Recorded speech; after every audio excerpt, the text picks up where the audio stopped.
Welcome everybody. Happy New Year. We'll be getting started in just a minute or two, as you can see on screen, but it's nice to see folks here already.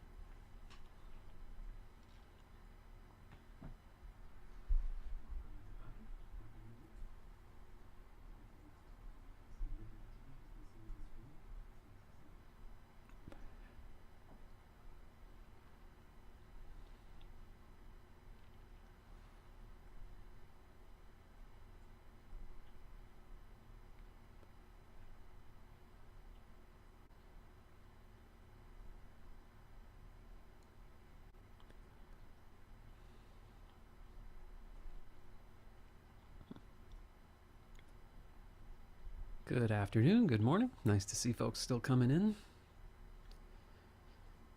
Welcome to everyone on YouTube as well.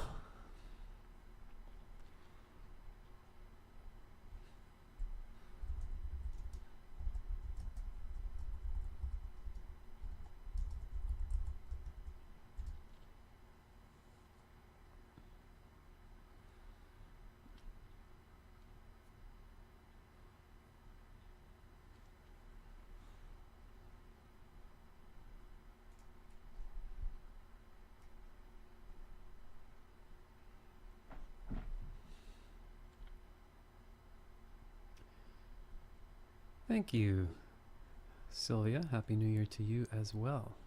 Nice to see you here. Thanks for the nice comment on YouTube as well. I always appreciate those.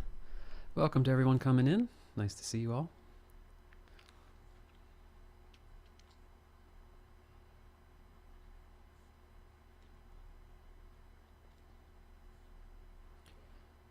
Hello to everyone who just arrived.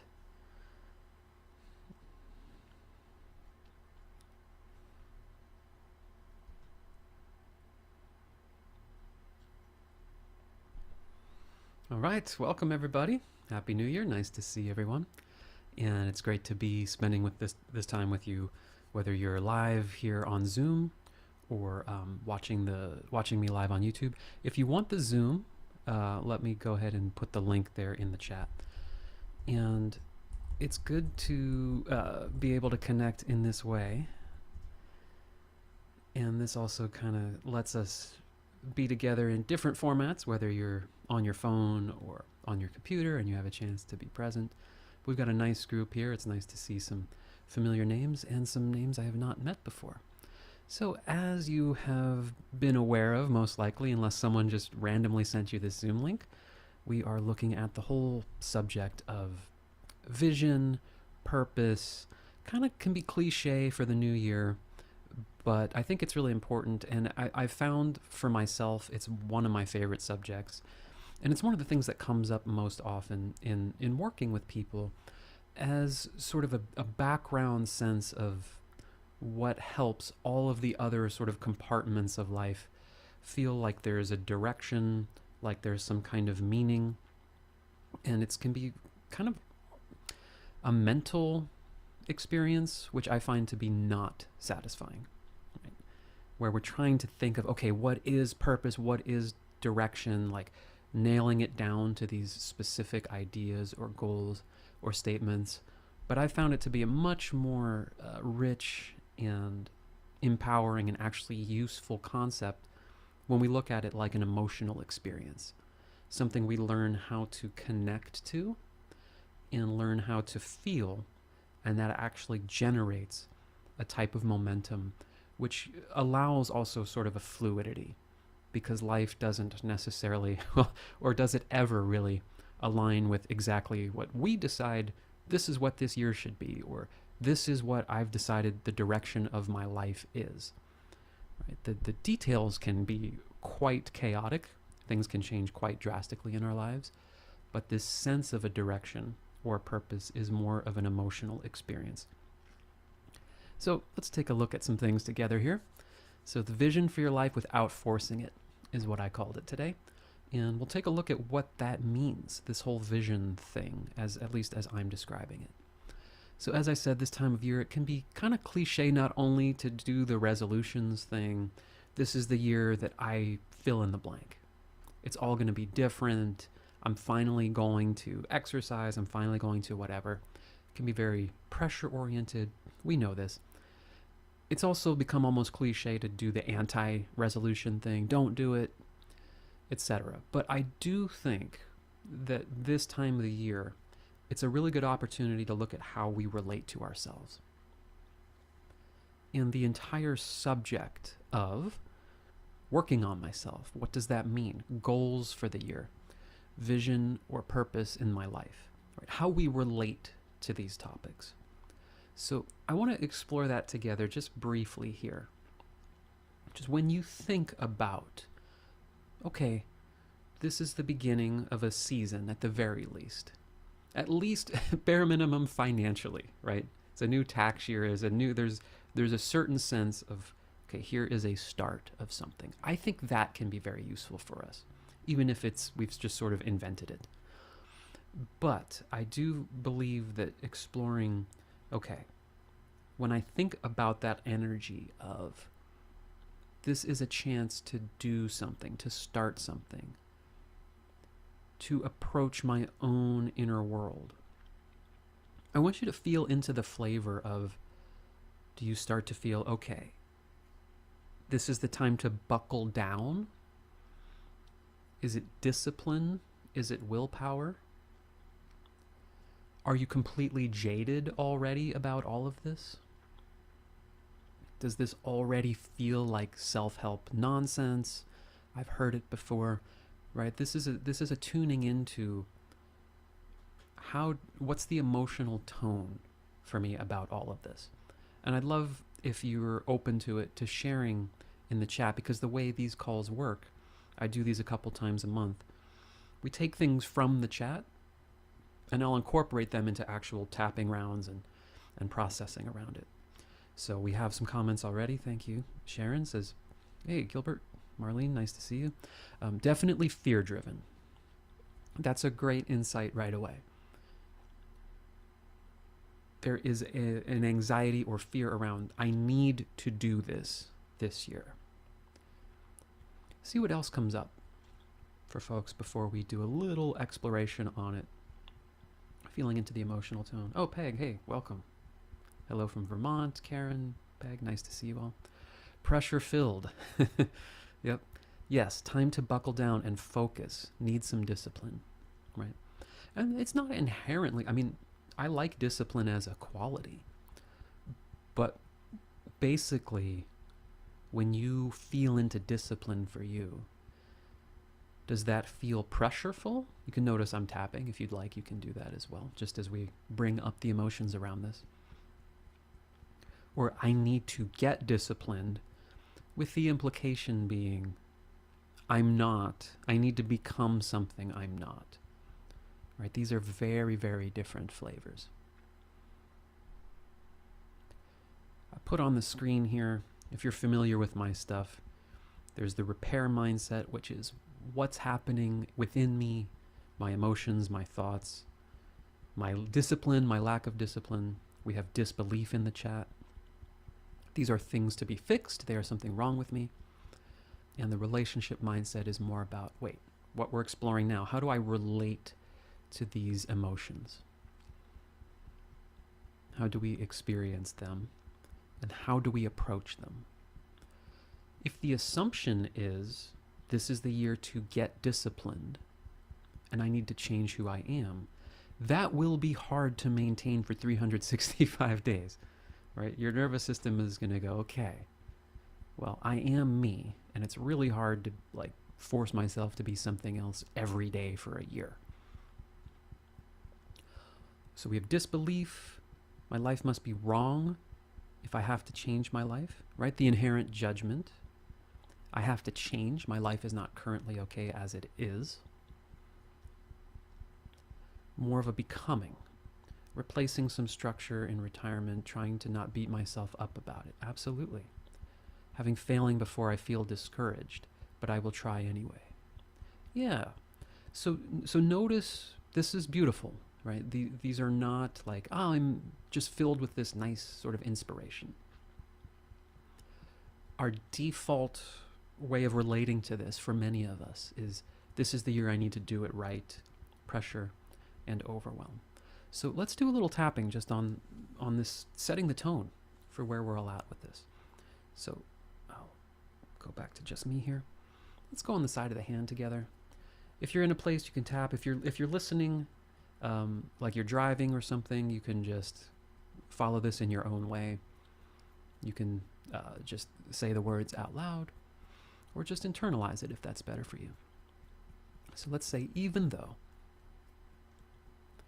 I feel some pressure on myself to do it right this year, some doubts or disbeliefs that I can, I choose to have compassion for myself and where I'm at. Even though I may have some doubts about my ability to do the things this year that I'm placing a pressure on myself to do, I choose to honor and accept where I'm at as best I can. And even though I'm not sure I believe I can follow through,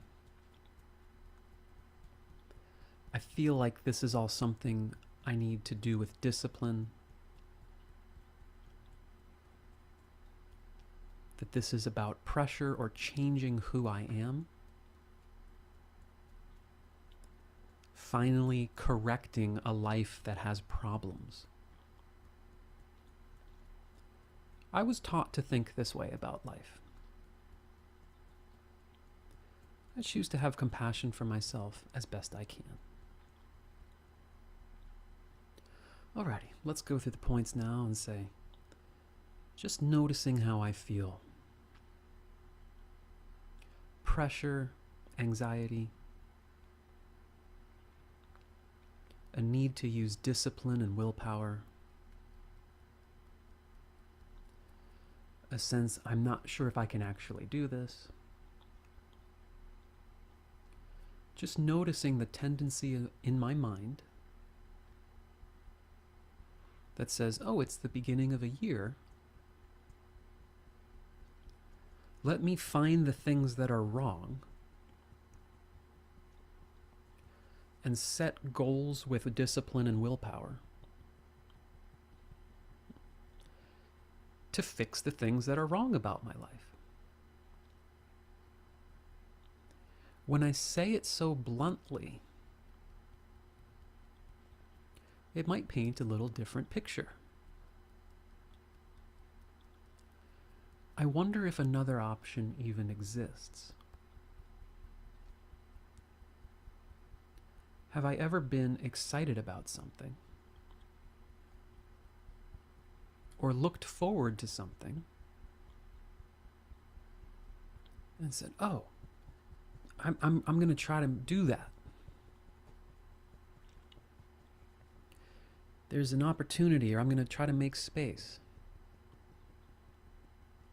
to experience more of these things I like, or move in that direction that really inspires me. Maybe that feels unrealistic. Maybe I'm burnt out on those kinds of concepts. It sounds too new age spiritual. Doesn't work practically in the real world. And it's fine however I feel about all of this. I'm just processing the emotion that's here, because it's really useful to realize, okay, if I'm starting from a place of pressure, if I'm starting from a place of judging and comparing myself, if I'm starting by looking at what's wrong and needs to be fixed, that's the tone that's being set.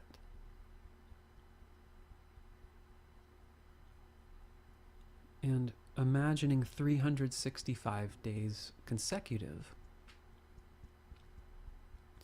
with that kind of energy,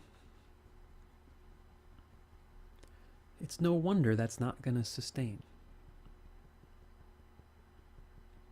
And this is not about forcefully changing it. My tendency to see life this way is something I learned. It is a protective mechanism.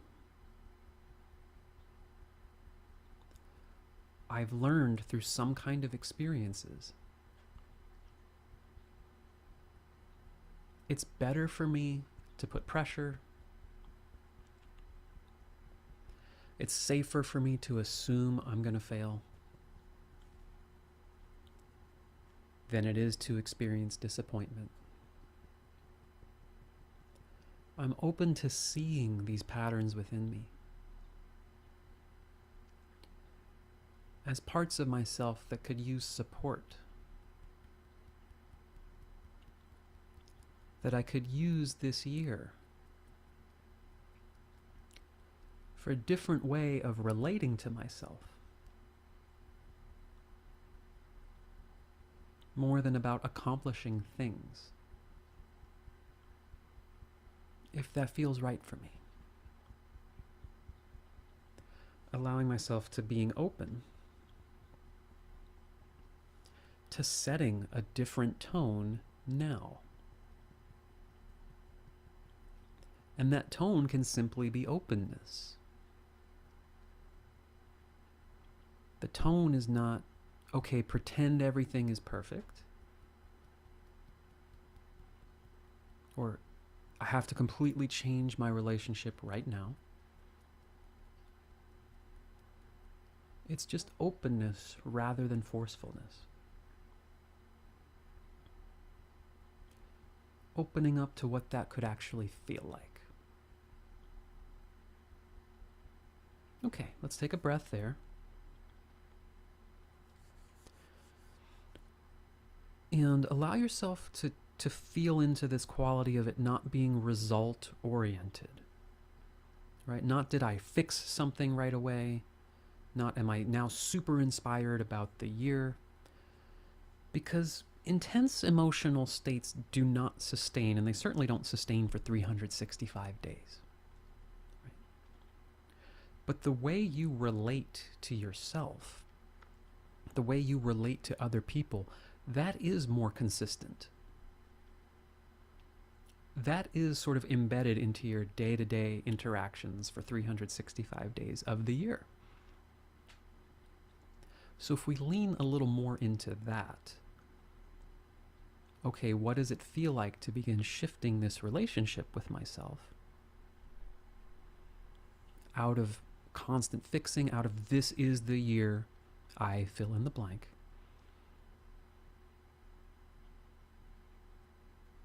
that it will become more of a default to relate to yourself differently, even when things are not perfect, because they almost never are, according to what our minds or egos want life to look like.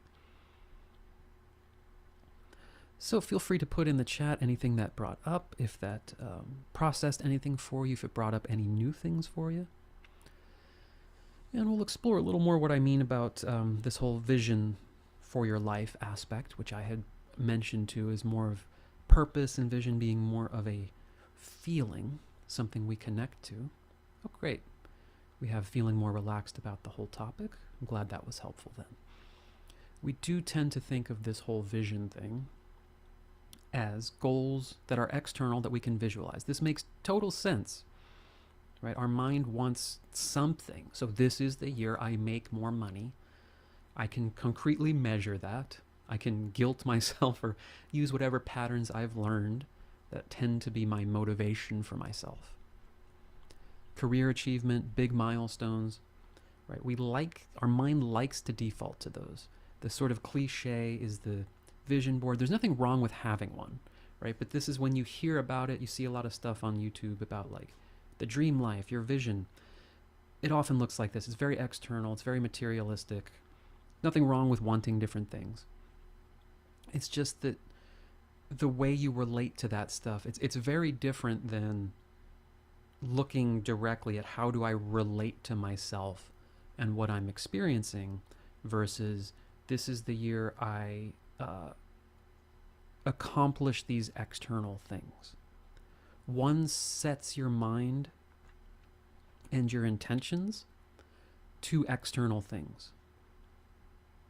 In some ways, even physical health can become like an externalized thing, although it's all of these are fine goals, right? I'm not anti-goal, but it's where the focus goes. And a vision board or any of these types of, like a vision statement, right? It doesn't really matter. Let's say I have this vision board and I truly want everything on there. What really matters is, what do I feel when I look at this thing? Which is what we explored in the first part of it, right? Does looking at this, it can have, you see how it has these nice words on it, love, abundance. I've talked to so many people over the years that they've been doing this for so long. They look at this, it doesn't actually create an internal experience of love or wholeness. If it does for you, use it. But it's so different than looking at words or saying words in your mind like, I am grateful for my abundance, and you just feel miserable, right? It doesn't accomplish anything unless it accomplishes something positive. Personally, I'll just rather listen to John Coltrane play music. And that's going to create much more of an internal emotional experience for me that actually matters, even though it doesn't have like a picture of me playing with, me being on the beach or something. Right? If I were to compare the two things, what actually generates more emotion? It's kind of no contest. And I don't mind visualizing certain things. I do find it to be powerful. But again, it all goes back to that. What are we doing with this? Well, how are we relating to ourselves? What is the emotional experience it creates? And so we do want to explore a different way of looking at this from a place of feeling and inner experience. Because I'd also like to throw in there, and we've got some comments here in the chat I'm going to read in a second. These external goals, I just personally no longer relate to it in the same way because I've achieved some of them, and you hear this as a cliche, right? You wake up after a day, you're still just you.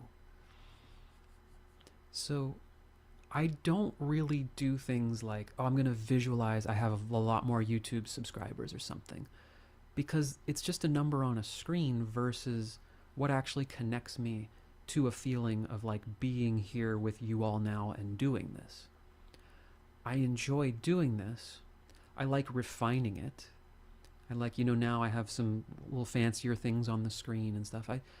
It's like building something, which human beings are inherently creative. If you look at children, they like to play with blocks. They like to make things. And so when I make a slide thing on the screen here, or I've got some YouTube streaming happening, it's a little, honestly, in some ways, that childlike, like, oh, I'm kind of building something. This is cool. This is interesting. When I hit 5,000 subscribers this year, it's going to be a number, which, great, cool. But meaning when I wake up the next day and I have 5,001, I'm not going to be a different human. It's not going to fill any void. I know that. We don't like that, right? Because chasing something gives us the illusion that it will fulfill.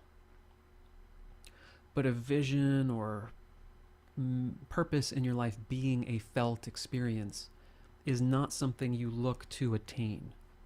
You can't, because if you think about it, how could you sustain something for 365 days that's based on something you get later? It's not possible, as you all know. You can, but you burn out. I mean, we've seen people run themselves into the ground building $1 million business. Virtually all of them that I'm familiar with, when you hear them on a podcast or something, say, It created more problems sometimes, unless they were just building something they really loved. And they still love doing it. But the ones who are driven with the vision board, I'm going to hit $1 million in sales. You hit it and your entire nervous system doesn't reprogram, because that's not how a nervous system works. It's not how your mind works. Money or goals don't appear and then it goes, okay, we've rewired because we have this nice car. You all know it deep down, right? So let's look at this a little differently, but first, see, we got some nice comments here. Being open to a new self-acceptance feels gentler. Great. Yeah.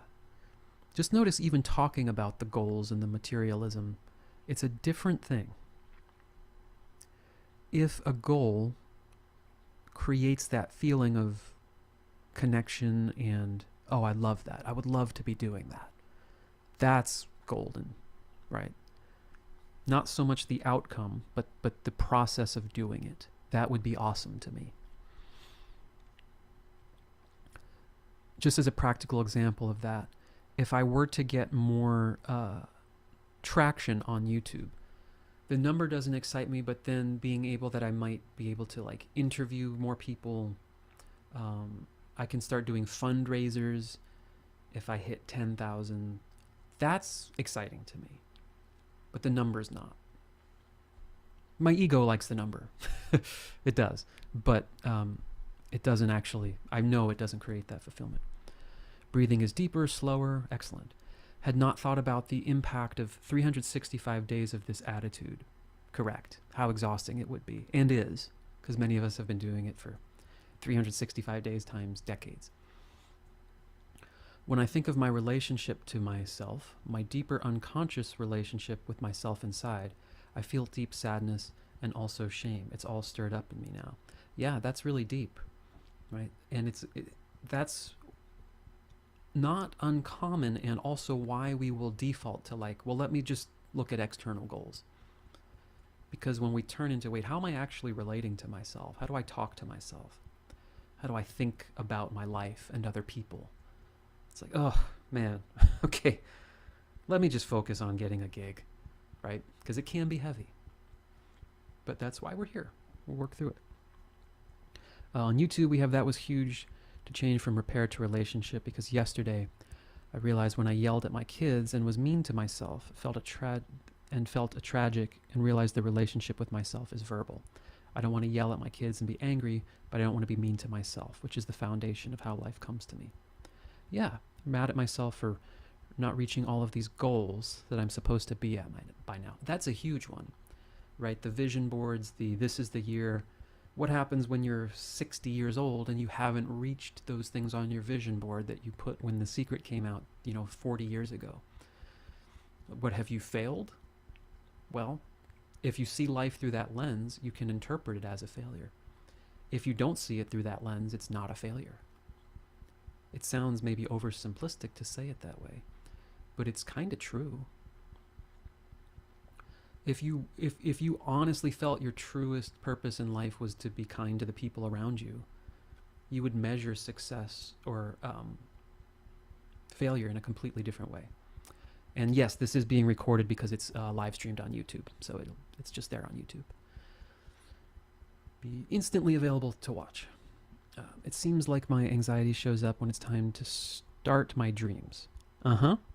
Which makes it very distracting when I'm trying to accomplish my dreams. Absolutely. Yeah. So a lot of that can go into, okay, why are we doing that thing? What is our relationship to doing that thing? And I like that about goals, and I like using goals in this way. We will explore that more later. That working with goals, when they are sincere, and it does matter to you, it will bring up all your resistance and anxiety to it, which is where we can tap and use other tools to process that. So, let's again go back to this topic of feeling and experience. So let's explore this a little bit. Let's be really simple and direct about it. What's something you actually like doing? Like, not life purpose. Don't turn it into that. It becomes heavy. Don't think about monetizing it. Just super simple. And let's see if we get any examples in the chat, right? I like cooking. I like cooking for other people. I love going for walks in nature, as someone typed in the chat. Me too. Yep. Right. Now, there's something you can feel about that. There's a way it feels when you are walking in nature. You don't need to look at, like, you don't need to visualize, okay, I need to make a routine where I visualize myself walking in nature, and now that's my homework. And hopefully in 1 year I will accomplish the goal of having walked in nature. Can you feel how one takes you out of life, really, takes you out of the present, makes a future goal out of something like vision? Versus, I feel, we have artwork in the chat, I feel connected when I make art. I feel connected to nature. Now, what I would experiment with, and you can all try if you have your own version of nature, cooking, listening to a certain podcast, whatever. Can you connect to what it feels like when you do that? Don't overthink it. Right? Go for ones that are not future goals right now.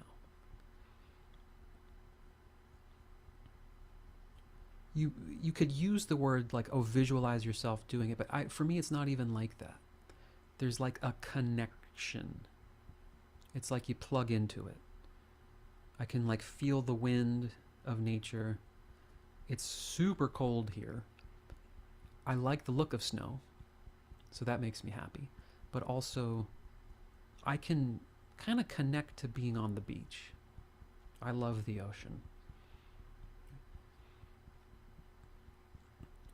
But I don't have to be super formal about it.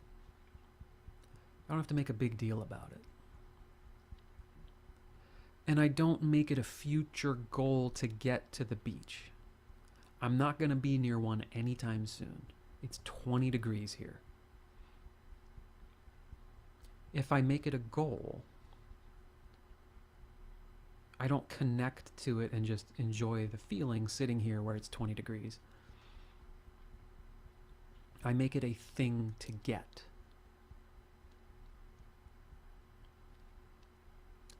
Does it make sense? Can you feel the distinction, right? Something I just connect to versus it's a future goal, which kind of means now sucks, right? I am plugged in. Oh, hi, Carrie. I'm plugged in when making sourdough bread and all hands-on prep and the process and how it is created. Awesome. Yeah. And there's like a certain space, even if you don't go do it, your body, your nervous system can like connect to that. Oh, I'm in the zone, right? I can get in the zone of playing with a good drummer right now, even though I'm doing this, which I'm also connected to. It's interesting, right? I don't even have to leave being here with you to do that.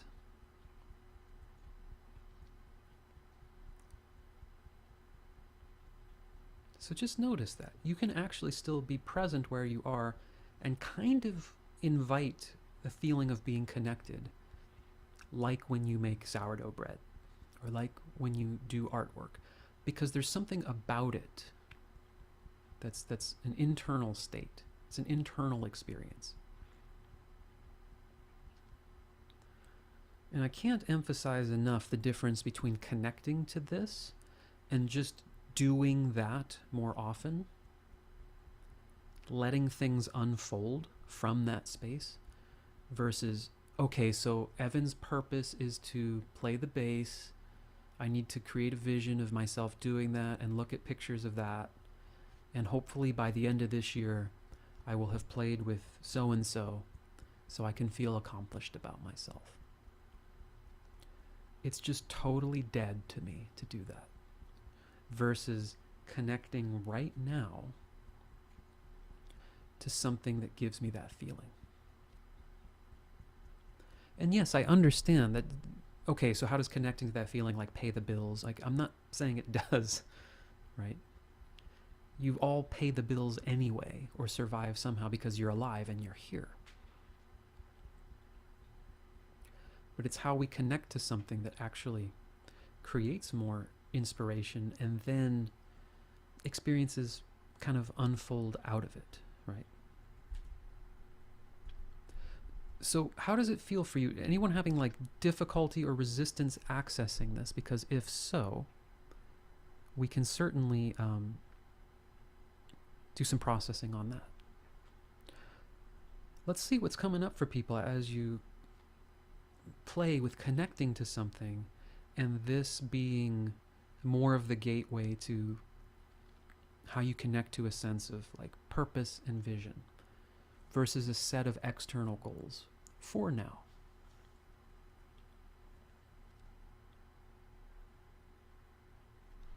Where's everyone at with that? I can kind of connect to the feeling of walking in the sunshine and the fresh air. And also the feeling in my stomach of sadness and griefs begins to feel abandoned since I brought it up. It now wants attention. And that's exactly how you work with this stuff, right? Because it's a real connection versus an arbitrary visualization or a disconnection from yourself, right? When you connect to feelings or connect to experiences, it is a connection with yourself.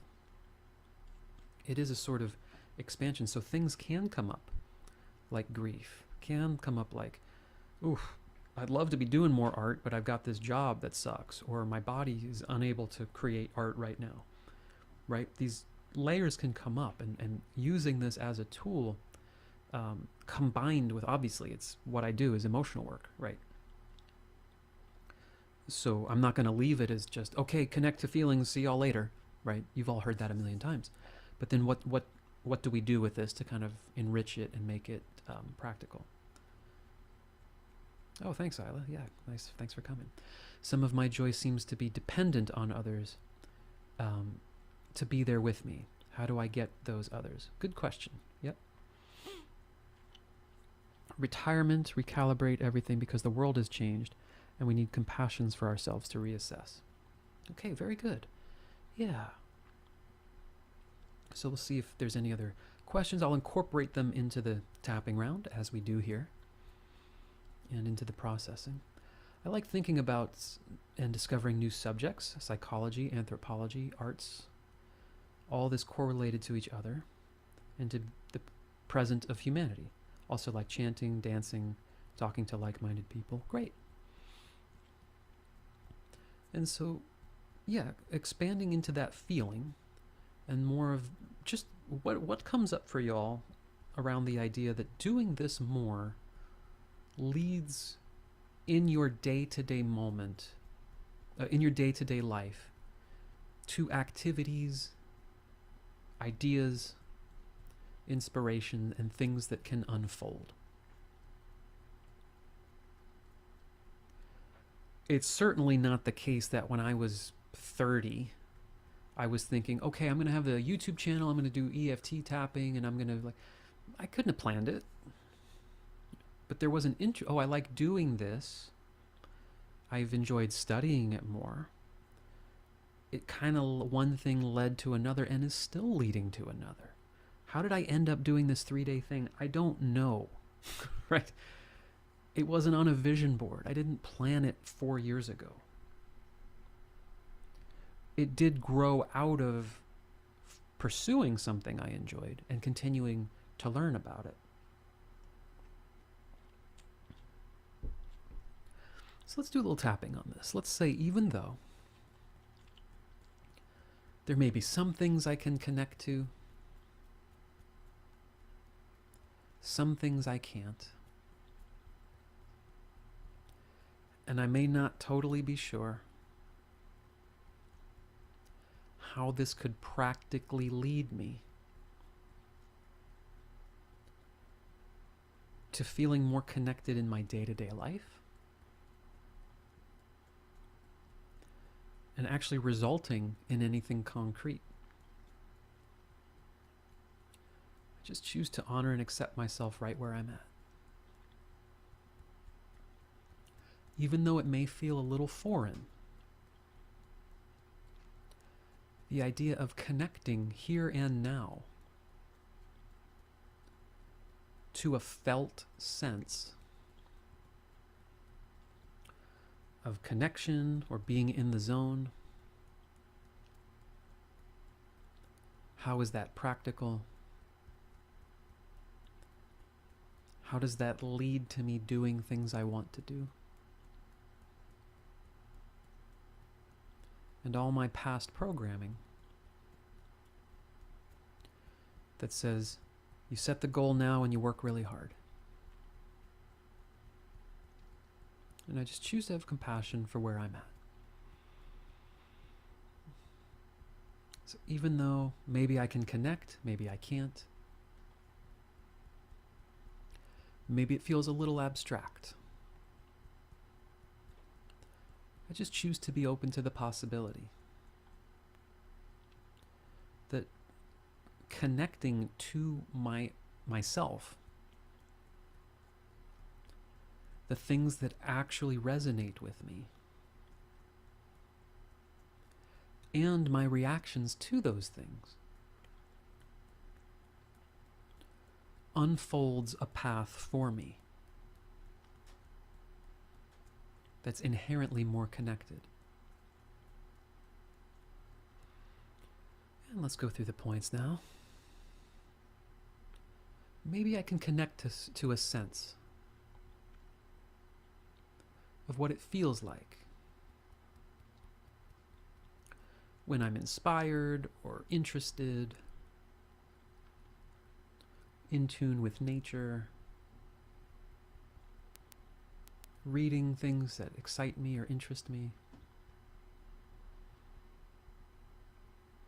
And I can just feel into that even right here and now. Maybe I have trouble doing that. Maybe it instantly brings up resistance or doubt. Whatever happens for me is completely okay. Because if I can connect, then that allows me to operate and explore the subject of what I do with my life from a place of feeling connected. And if it's difficult to connect, then that shows me, okay, there's some stuff to process through. Because if I can't feel connected just sitting here, it's not going to magically happen. Once I achieve some sort of external goal. No external goal goes into my body and teaches me how to feel. So this is all just useful information. And it's so natural for my mind to want to have it all figured out first. Show me the plan. Give me a one-sentence answer. This is the vision for your life. Cool, now I know what that is. Now I just live that, I guess. Part of me knows that's not how reality moves. I don't decide with my ego. Okay, this is what life is about now. And I will exert willpower to make that happen. Part of me knows deep down The world can change on a dime. The body can change in an instant. And the thing that might be most exciting and inspiring to me, I might literally not even yet know that that thing even exists. Didn't even know I could, start a website about that thing.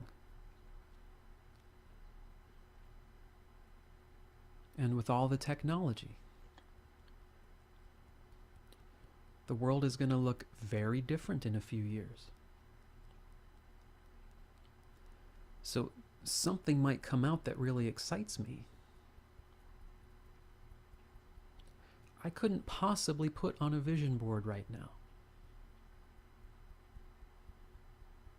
So what's most important,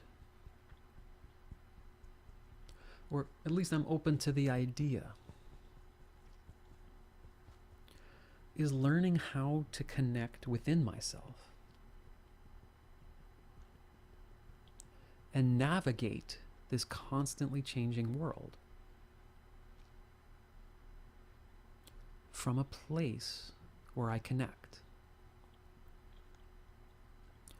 from a place of where I'm listening and feeling,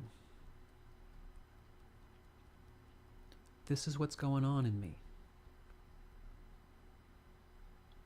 This is how I'm relating to it. This is how my mind is showing me. All the reasons something's possible or impossible. All of it's entirely based on past programming.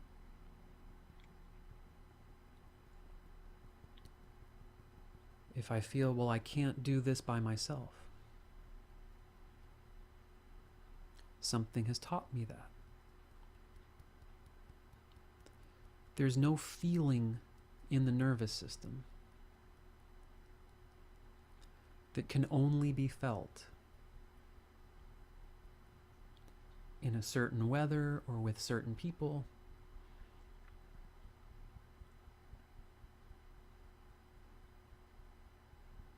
And that's not to minimize the value of the goal or what I want, or to pretend we're all just totally self-contained and other people don't matter. But even if I'm alone, the idea that I can't connect to something is a defensive mechanism. And if I choose to focus on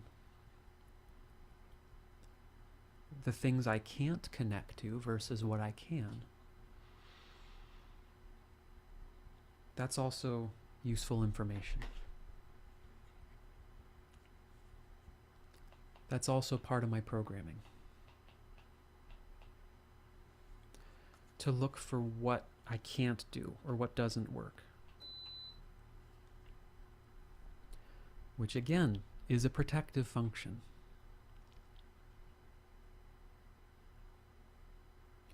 Everything within me is serving a certain function. And if I choose to be more curious about it, if I choose to be more curious about how can this actually all unfold, how can I learn to go with the flow and let the vision or purpose in my life be more about this connection, more about this way of relating,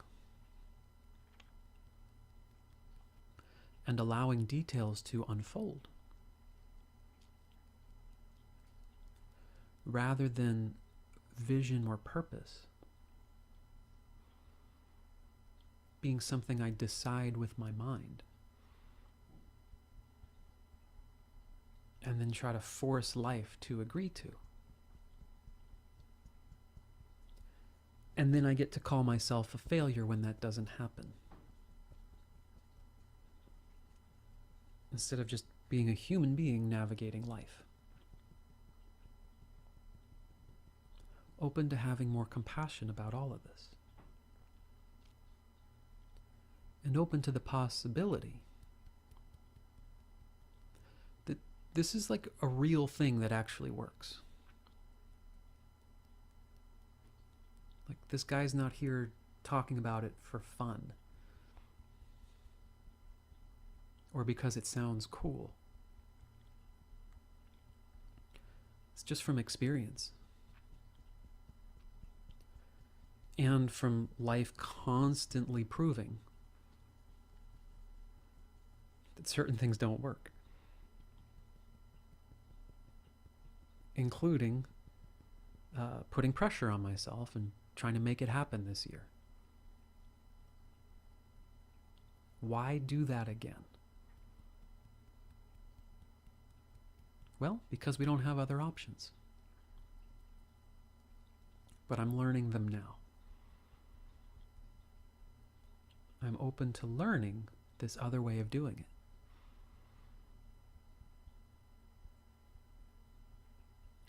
Based on connection and relation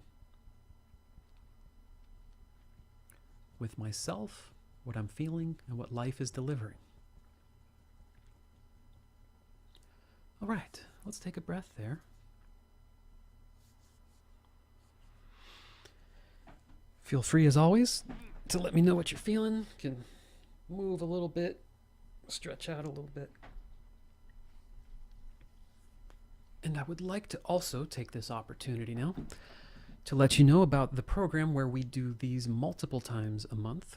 We do calls just like this. We have subjects. We process through them. We have a nice community. Several of you are here. Several of you who are here are in that program. And we get to know each other. We put these things in the chat like this. It's me processing, doing tapping rounds. Sometimes a little more tapping or processing heavy, not always tapping. Sometimes more Q&A where we get more deep down into like specifics about emotional work. Last week was one of my favorite calls I ever had, honestly, where we really went into this whole framework of like what it is to allow emotions and what it is to create the space where they can be processed. It's just a chance to do it in a way like this with a group setting here. I'll put the details for that on the screen. This is something that has been going for a couple months now. And I open it twice a year, Inner Harmony Collective. The calls are a lot like this, just a little less formalized. A little more jumping right into processing and getting into the topic. When you're there, the library of everything we've done, so all the calls, you can watch them whenever, and there is a sheet that tells you, okay, watch the January 1st call if you want to call about money. And some of the topics we had, we did do money stress, belief in yourself, some really good Q&As. What else did we do? I should have the list in front of me. I'll have it there for tomorrow. But anytime, if you're in there, you can watch all of the previous ones. So it kind of keeps increasing as far as topics covered, processes. They're obviously deeper than what you can get on a YouTube video, and they include what everyone puts in the chat together, which is really cool because it kind of snowballs, right? The tapping round, we do what brings up for the people emotionally. We continue with that. We allow it to kind of unfold and process more. So I've been loving it. I've gotten good feedback. Probably the best feedback is almost everyone has stayed in it, which has meant a lot to me. And it's a small group, so... Oh, Marie, thank you. Said, I love your program. I'm so grateful for how healing and supportive it is. That's very, very kind of you to say. So yeah, $22 a month. There's also an annual, which is cheaper if you pay for the year in advance. I'll put the link there in the chat as well, so you can just click on it if you want. It closes January 11th.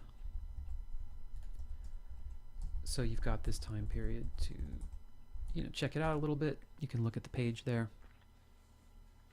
After January, it's closed. I reopen it in the fall, I believe. Maybe October, not totally sure yet. But I like this more than the rotating door. I feel like it creates more of a community. The people in there get to know each other, or there gets to be a tone and a vibe to the calls versus people just kind of coming in and out. You can cancel anytime, of course. If you have any questions about that, absolutely let me know.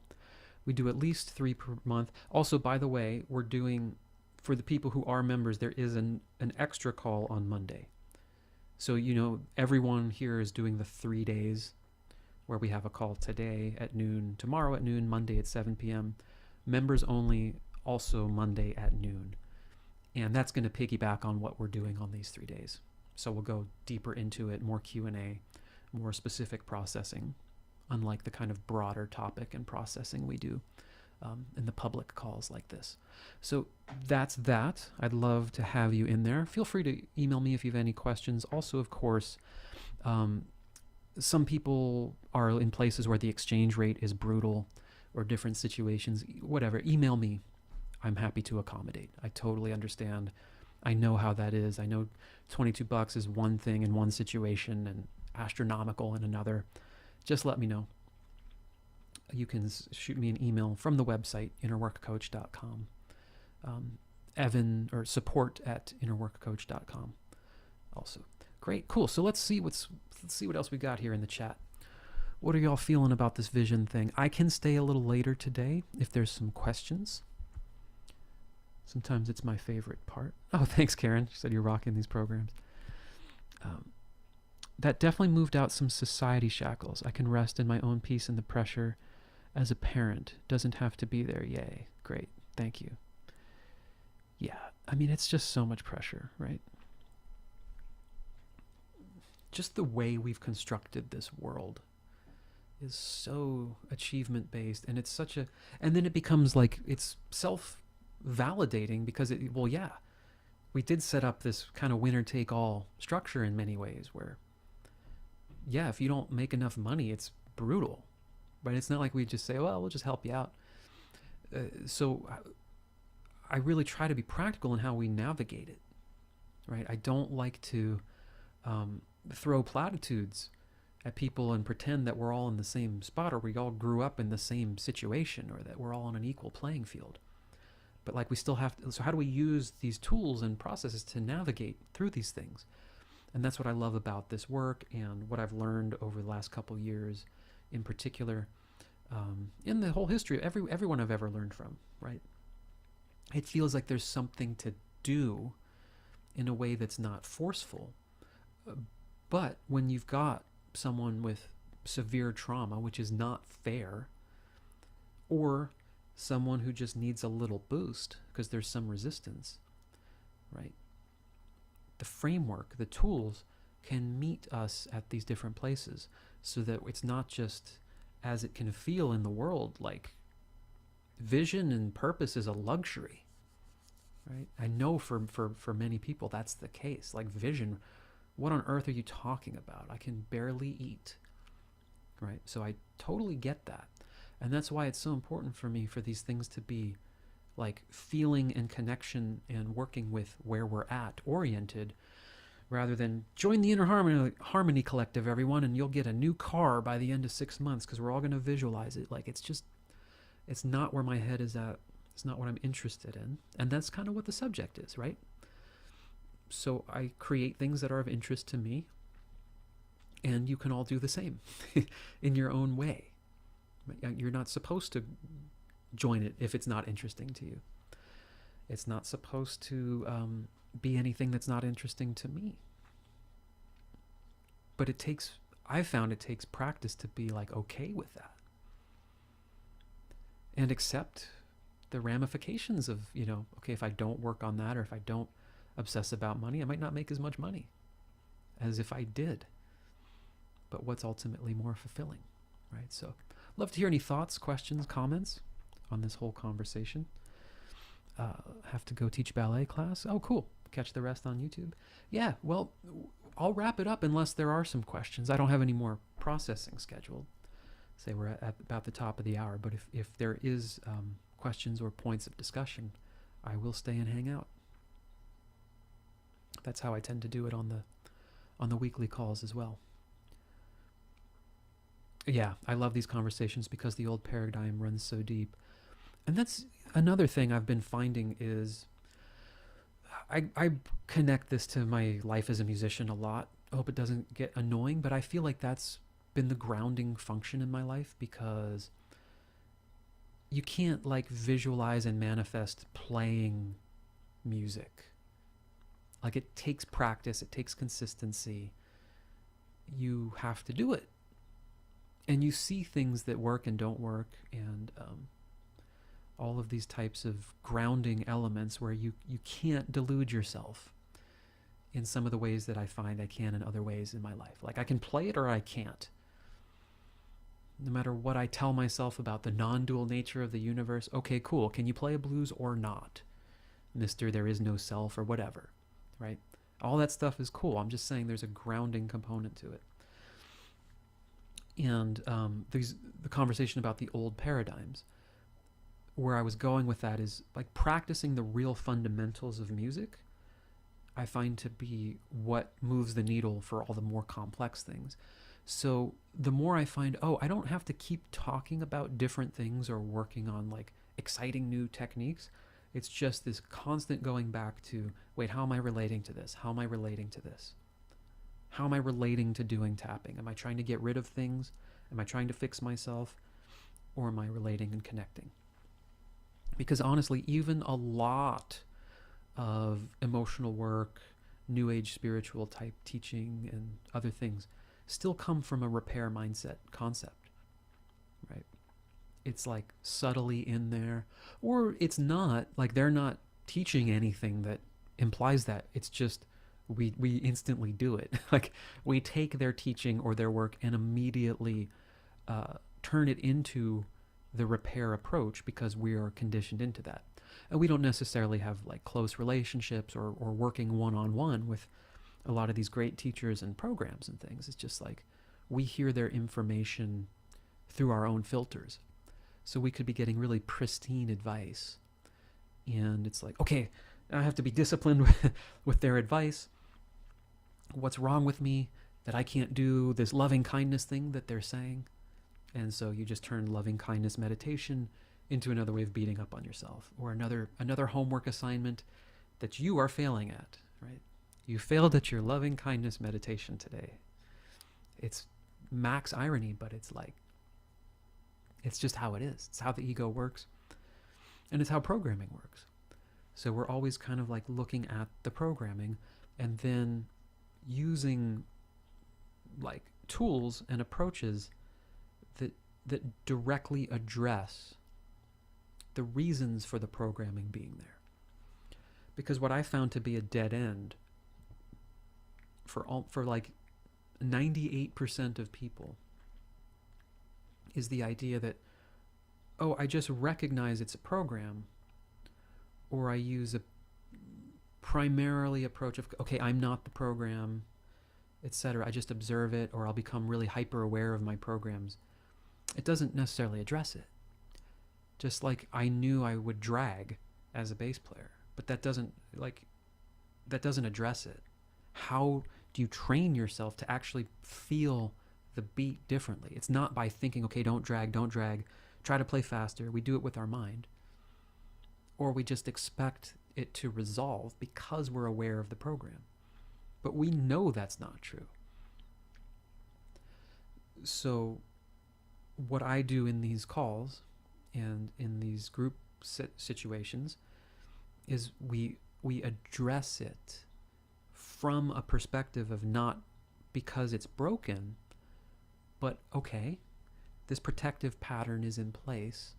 How do we create a space where that protective pattern can feel that it can resolve? That is a felt experience.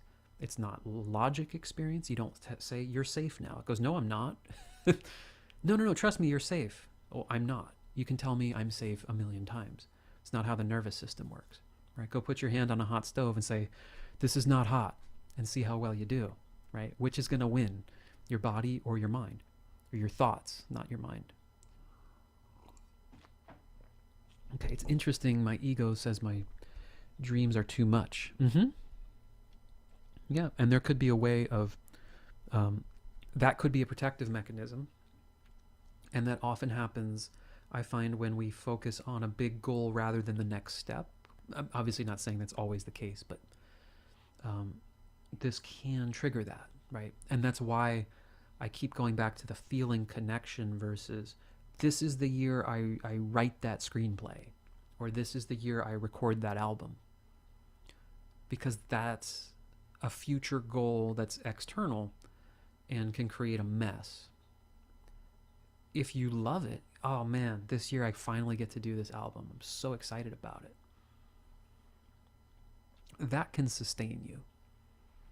And on, I think it's the third day, we're going to talk more about like the balancing act of discipline, right? Because this stuff can start to sound really magical, like as though I wake up every morning and I'm just so excited to record video. It's not like that. I mean, I have a work ethic, and like I have to do stuff I don't want to do sometimes to run things. But the sense of why I'm doing it and the connection, like that's there, right? That drives the bus. So it's not like romantically fantastical, and I love doing like every legal aspect of having a business or something, right? But the greater, like getting to do this with you all here, and the fact that you've actually shown up makes it easy to do the other stuff. It's like, because there's a reason I'm doing it. I know what it leads to. So it's like, yeah, I just do it. I try to be, I don't even have that much emotion about it anymore. And that's kind of how it's starting to feel on this, from this side of it. It's not magical. It's like, it's what I do, you know? It's just what you got to do. It's not even like, oh, I have to do it. Oh, I don't have to do it. It's just, this is just part of the process.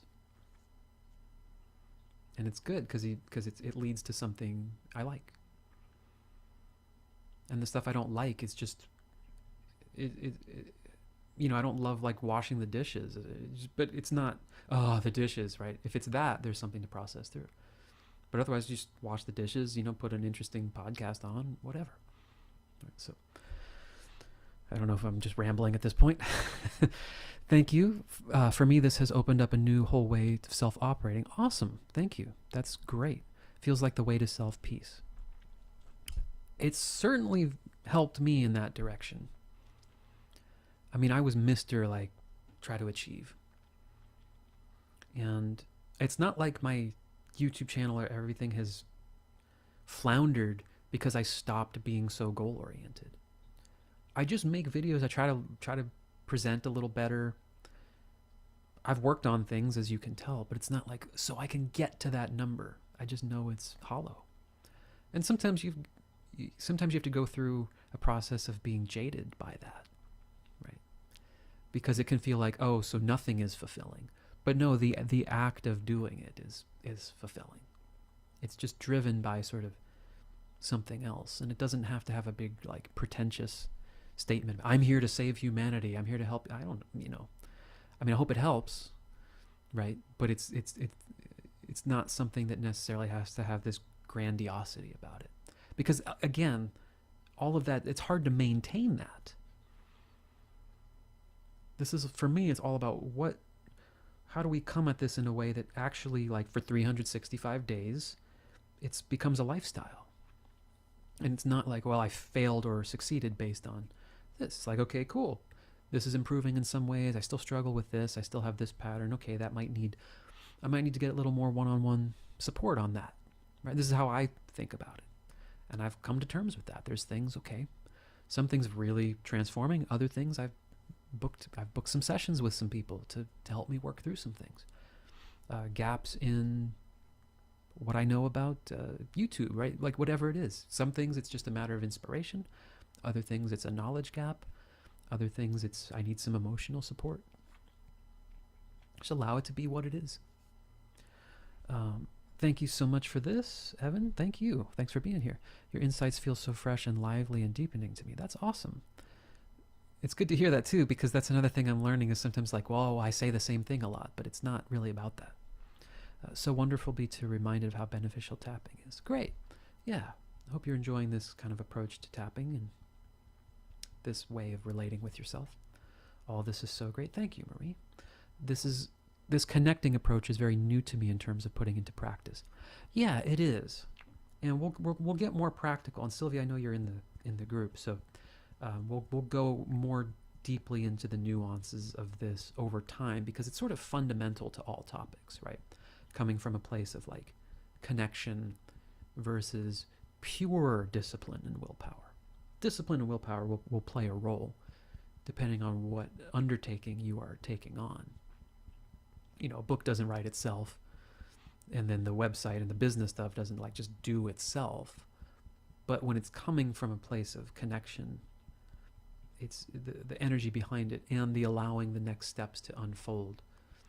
I find it's kind of like riding a wave, right? There's like a clarity of, okay, this is the direction, and also a flexibility. Let's see. I've had great trouble getting out of repair. That's way deep programming for me. Yeah, you're definitely not alone on that, right? I mean,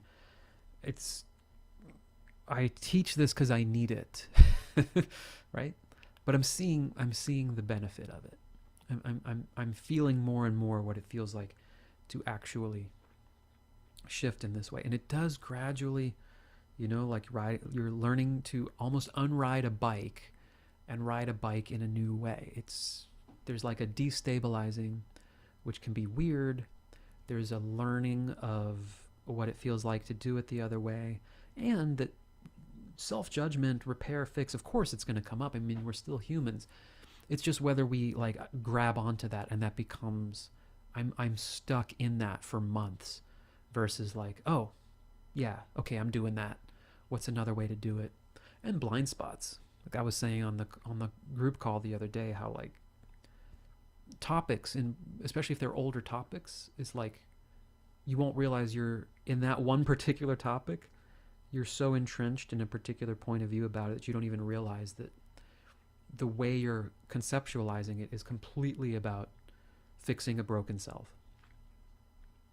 Right? I'm so failed so much at this, and right, it's got a density behind it. And you know, I never minimize that with people, right? It's like, oh, just do a tap on that, right? Some things will run way deeper. They'll need more nuance. They'll need consistency. Other things, not so much, right? They move a little more quickly. They process a little more quickly. So we're all, you know, unique humans, unique life situations, unique backgrounds, trauma, less trauma, what the nervous system feels safe for.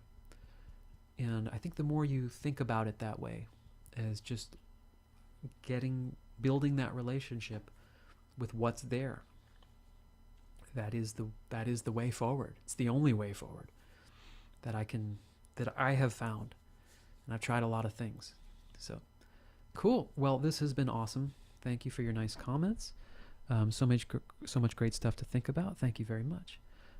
Okay. I'm so sorry I didn't see the information on finding your monthly group. Absolutely. Let me put the link here in the chat. This takes you to a page with more information and buttons to register it. Let me put that on the screen. Thank you for reminding me to be better at promoting. I get so into the stuff, into the conversation. Thanks, Marlene. Thanks for being here. So those are the details there. Link, you can click them there on YouTube or go to that. It's also on my Root website. I think it's in the description of like every single YouTube video too. So a lot of places to find it. Very similar to the calls today, just a little less formal, a little less PowerPointy, and more kind of diving in. Thanks, Carrie. Good to see you. Thanks. I was wondering about that too. Yep. That should be, if anyone has any questions about the details of it too, you can put them in the chat now.